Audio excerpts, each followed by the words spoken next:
एक वक्त की बात है। हिंदुस्तान के एक खूबसूरत और सरसब्ज गांव में एक मेहनती और ईमानदार किसान रहता था। उसका नाम गोपाल था।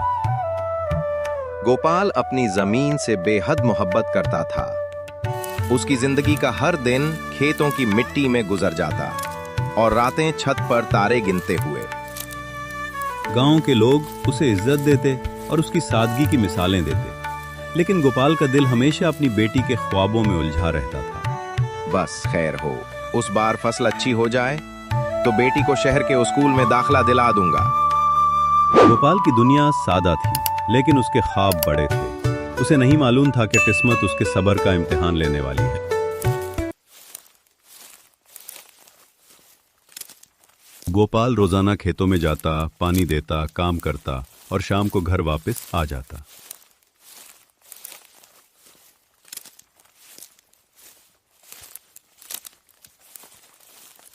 गोपाल घर वापस आता है। उसकी बीवी सीता घर में बैठी उसका इंतजार सारा कर दिन रही खेत होती में है। रहते हो, जरा अपनी भी फिक्र क्या करो। इतनी देर लगा दी आज गोपाल, मैं कब से तुम्हारा इंतजार कर रही हूँ। सीता, फसल तो इस बार बहुत अच्छी तैयार हुई है।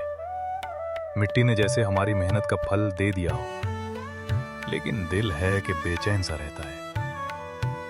बादलों को देखकर डर लगता है, कहीं बरसात ने रुख बदल लिया तो सारी मेहनत मिट्टी में मिल जाएगी। इतने दिनों की मेहनत, उम्मीद, ख्वाब, सब कुछ बर्बाद हो सकता है।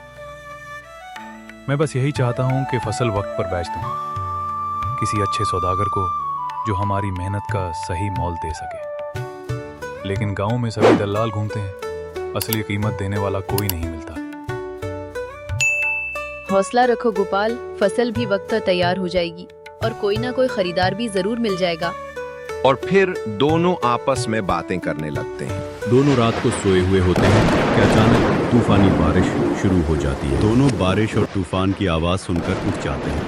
ओह, ये तूफान तो मेरी सारी फसल बर्बाद कर देगा। सीता सीता तसल्ली देती है, हौसला रखो गोपाल, कुछ नहीं होगा, बेहतर करेगा। अगली सुबह गोपाल उम्मीद लिए राकेश की दुकान पर चला जाता है। शायद कोई खरीदार मिल जाए। राकेश गोपाल को देखकर खुशी से, अरे मेरे दोस्त, बहुत दिनों बाद चक्कर लगाया, कहाँ गायब हो गए थे? गोपाल थके हुए अंदाज में, बस यार, फसल तो तैयार है लेकिन कोई खरीदार ही नहीं मिल रहा, दिल परेशान है। राकेश हौसला देते हुए, बस इतनी सी बात, मेरा एक जानने वाला है, शहर में रहता है, कल आ रहा है, मैं उसे तेरी तरफ भेज दूंगा, वो अच्छे पैसे देगा, फिक्र न कर। फिर दोनों दोस्त देर तक बैठकर बातें करते सुबह रहे। गोपाल की मुलाकात विराज से होती है। गोपाल, आपका जिक्र राकेश ने किया था, आपसे मिलकर खुशी हुई विराज। मुझे भी आपसे मिलकर बहुत अच्छा लगा। आपकी फसल पककर तैयार है ना? चलिए मुझे दिखा दीजिए ताकि सौदा तय हो सके। गोपाल हौसला भरी आवाज में, क्यों नहीं, आइए चलते हैं। और फिर गोपाल विराज को साथ लेकर खेतों की तरफ रवाना हो जाता है। फसल को देखकर विराज खुश होकर कहता है, वाह, क्या बात है गोपाल भाई, फसल तो बहुत ही शानदार है। लगता है आपने बड़ी मेहनत की है।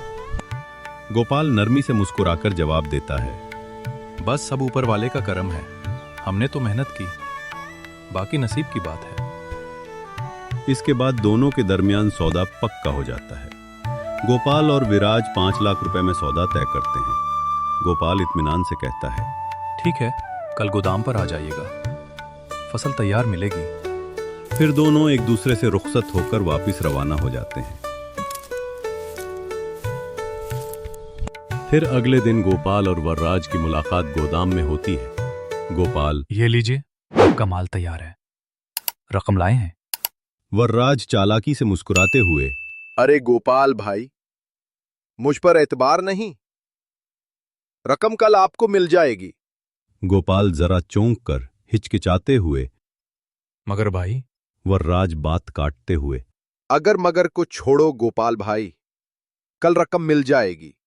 ये कहकर वर्राज मालगाड़ी में रखवाता है और तेजी से रवाना हो जाता है, जबकि गोपाल बस खामोशी से खड़ा रहता है, हैरान, परेशान और दिल गिरफ्तार।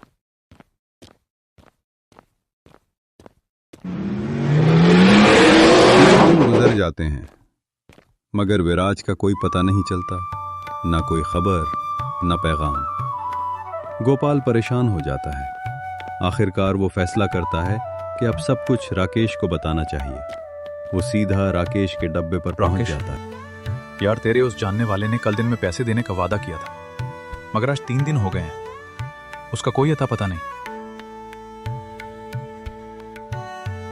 यार, बहुत हैरान कर देने वाली बात बता रहा। ओ भाई, तूने रसीद या कोई सबूत नहीं लिया? नहीं, वो बोला था कल आके सारा हिसाब कर देगा। मैंने यकीन कर लिया।